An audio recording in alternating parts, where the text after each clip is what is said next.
सगळ्यांना श्री स्वामी समर्थ. तुम्हा सगळ्यांचं माझ्या चॅनलमध्ये स्वागत आहे. तर आज होता शुक्रवार. तर शुक्रवारी म्हटलं जो मी उपाय करत आहे ना शुक्रवारी उंबरठ्यावरती जर नकारात्मकता घालवण्यासाठी, तर तो उपाय तुमच्याबरोबर शेअर करावा म्हणून.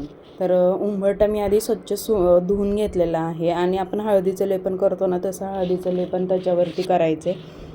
तर हळदीचं लेपन करण्यासाठी आपण हळदीमध्ये गोमूत्र, गुलाबजल, गंगाजल असं आपण सगळं त्यात टाकतो आणि त्याचं लिक्विड तयार करून उंबरठ्यावरती आपल्याला त्याचं हळदीचं लेपन करायचं आहे. आणि ते सुकून झाल्यावरती आपल्याला जी काही आपल्या घरात नकारात्मकता येते त्यासाठी आपल्याला हा उपाय जो करायचा आहे तो उंबरठ्याजवळच करायचा आहे, म्हणजे जेणेकरून घरातच प्रवेश करणार नाही नकारात्मकता.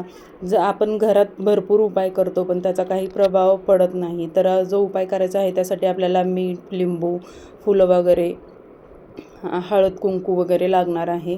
तर ते सगळं मी घेतलेलं आहे आणि दारासमोर आता उंबरठ्यावरती मी छोटीशी रांगोळी काढून घेते. तुम्हीसुद्धा थोडीफार रांगोळी जेवढी तुम्हाला शक्य असेल तेवढी रांगोळी काढा आणि हा उपाय ना आठवड्यातून एकदा तरी नक्की करा, कारण याचा प्रभाव नक्की पडतो.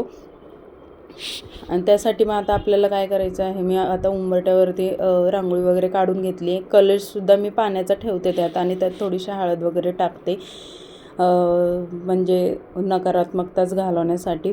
आणि आता मी रांगोळी वगैरे काढून घेते. तर आपल्याला जो लिंबू आपण घेतलेला आहे, म्हणजे लिंबू आणि मिठाचा खूप अत्यंत प्रभावी उपाय असा मानला जातो नकारात्मक ऊर्जा दूर करण्यासाठी.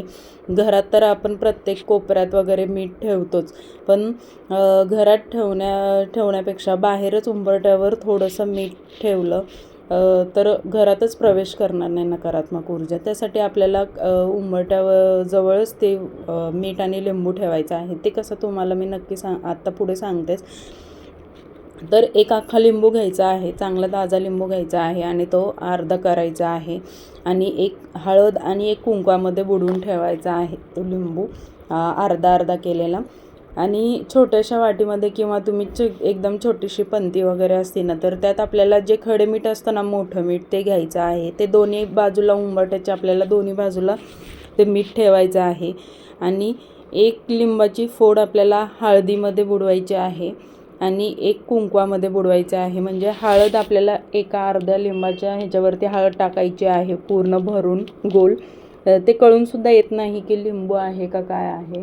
आणि दुसऱ्या फोडीवरती कुंकू टाकायचं आहे आणि ते त्या मिठावरती ठेवायचं आहे.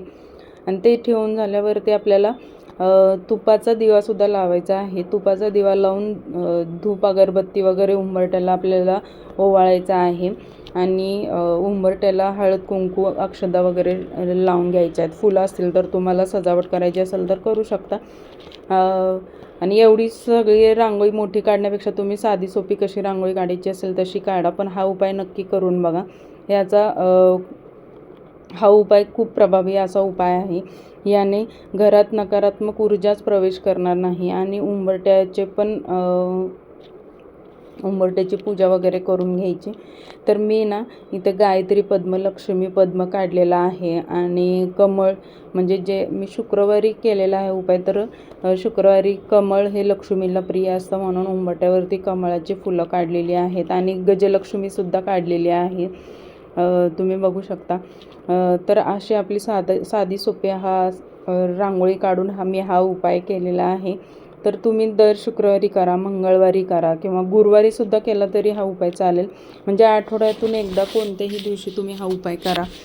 तुम्ही घरात जर का मीठ ठेवलं तर ते आठवडाभर ठेवतात, जसं की पाणी सुटलं की ते आपण फ्लश करून टाकतो मीठ वगैरे, तसंच याचं आहे. जर का 2-3 दिवस ठेवायचं आहे, जेवढी लिंबू खराब झालं की आपण ते डस्टबिनमध्ये टाकून द्यायचं आणि मीठसुद्धा टाकून द्यायचं. तर असा हा साधा सोपा उपाय आहे. ह्याला काही वेळ लागत नाही, खूप पटकन होतो हा उपाय. फक्त आपल्याला मीठ आणि लिंबूच त्यासाठी लागतं, ते पण आपल्यात घरात असतं, आपल्याला काय बाहेर विकत आणायची गरज नाही. व्हिडिओ कसा वाटला मला कमेंटमध्ये नक्की सांगा. आवडला असेल तर लाईक, शेअर आणि सबस्क्राईब करा.